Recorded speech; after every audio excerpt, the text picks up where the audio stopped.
তোমার সুখে কিং সুখে বিয়ে কবে করবেন? অলক্ষ বাচ্চা নিচ্ছেন না কেন? ডিভোর্স কেন হলো? ভক্তদের এমন একের পর এক ব্যক্তিগত প্রশ্নের বাণে বিদ্ধ হয়ে এবার আর চুপ থাকলেন না অভিনেত্রী সাদিয়া জাহান প্রভা। সরাসরি লাইভে এসে আঙুল উঁচিয়ে বুঝিয়ে দিলেন কারো বেডরুমের খবর নেওয়া মোটেও কৌতূহল নয়, বরং চরম অভদ্রতা। বারবার মেসেজ করে করে করে করে টুং টুং টুং টুং কালকে আমি গত কয়েক বছরে পর্দার কাজের চেয়েও প্রভার ব্যক্তিগত জীবন নিয়ে সোশ্যাল মিডিয়ায় চর্চা হয়েছে বেশি। বারবার বিতর্ক আর সমালোচনার মুখে পড়লেও এবার যেন ধৈর্যের বাঁধ ভেঙেছে তার। সম্প্রতি এক ভার্চুয়াল আড্ডায় ভক্তদের শিষ্টাচার শেখানোর পাশাপাশি নিজের বিয়ে ও বিচ্ছেদ নিয়ে প্রথাগত ধারণাগুলোকে এক হাত নিয়েছেন এই জনপ্রিয় তারকা। লাইভটি শুরুতেই প্রভা অনুরোধ করেছিলেন যেন তাকে কেবল কাজের বিষয়ে প্রশ্ন করা হয়, কিন্তু নেটিজেনদের অতি উৎসাহ যখন সীমা ছাড়িয়ে গেল তখনই পাল্টা আক্রমণ করেন তিনি।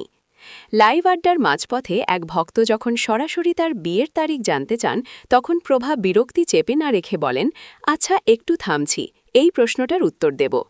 আপনাদের এই প্রশ্নগুলো যে একটা ব্যাড ম্যানার্স সেটা কি আপনারা জানেন? আমি তো একটা রক্ত মাংসের গড়া মানুষ, একটা স্বাভাবিক মানুষ। ওপরওয়ালা যদি লিখে রাখেন তাহলে বিয়ে অবশ্যই হবে। প্রভা মনে করিয়ে দেন যে কারো ডিভোর্স বা ব্যক্তিগত জীবনের জটিলতা নিয়ে প্রশ্ন করাটা শুধু অভদ্রতা নয়, এটি অত্যন্ত পীড়াদায়কও বটে। বিয়ের পরিকল্পনা নিয়ে প্রভার দৃষ্টিভঙ্গি বেশ স্পষ্ট ও আধ্যাত্মিক। তার মতে জন্ম, মৃত্যু আর বিয়ে এই তিনটি বিষয় মানুষের ইচ্ছাধীন নয়। তিনি বলেন, বিয়ে আল্লাহর লেখা, সেই হিসেবে প্রশ্নটা কি অপ্রাসঙ্গিক নয়? একটা বয়সের পর বাবা মায়ের পক্ষ থেকেও এই ধরনের প্রশ্ন করা সীমা লঙ্ঘনের পর্যায়ে পড়ে। তিনি আরও যোগ করেন, পৃথিবীর প্রতিটি মানুষই একটি গোছানো সংসার চায়, কিন্তু সেটি যদি কাঙ্ক্ষিত সময়ে না হয় তবে বুঝতে হবে সৃষ্টিকর্তা হয়তো তার মঙ্গলের জন্যই তা দেরিতে দিচ্ছেন, এখানে মানুষের নিজের কোনো হাত নেই। ক্ষোভ প্রকাশ করে প্রভা বলেন, অনেক সময় মানুষ বুঝে বা না বুঝে এমন প্রশ্ন করে যা একদিকে যেমন অভদ্রতা, অন্যদিকে ভীষণ কষ্টদায়ক। এটা আপনারা অনেকেই বোঝেন না।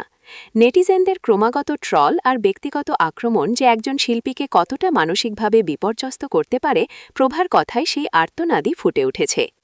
ব্যক্তিগত জীবনের বিতর্ককে বুড়ো আমল দেখিয়ে প্রভা এখন তার ক্যারিয়ার গোছাতে ব্যস্ত। বর্তমানে তিনি একটি কর্পোরেট চাকরির পাশাপাশি নিয়মিত নাটকের শুটিং চালিয়ে যাচ্ছেন। উল্লেখ্য যে গত বছর প্রভার ক্যারিয়ারে একটি বড় মাইলফলক যোগ হয়েছে, তিনি নাম লিখিয়েছেন চলচ্চিত্রে। সামনে তাকে বড় পর্দায় দেখা যাবে ২ পয়সার মানুষ ও দেনা পাওনা শিরোনামের দুটি সিনেমায়। অভিনয়ের দীর্ঘ অভিজ্ঞতাকে এবার তিনি রূপালী পর্দায় মেলে ধরতে চান।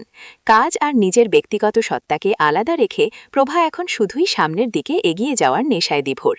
সাদিয়া জাহান প্রভার এই সাহসী জবাব কেবল প্রভার একার কথা নয়, বরং এটি সেই সব মানুষের প্রতিনিধি যারা প্রতিনিয়ত সমাজের বিয়ের চাপ ও ব্যক্তিগত কৌতূহলের শিকার হন। ব্যক্তিগত গোপনীয়তার সম্মান বজায় রেখে একজন শিল্পীকে শুধু তার কাজের মাধ্যমে বিচার করাই হোক দর্শকদের প্রধান দায়িত্ব।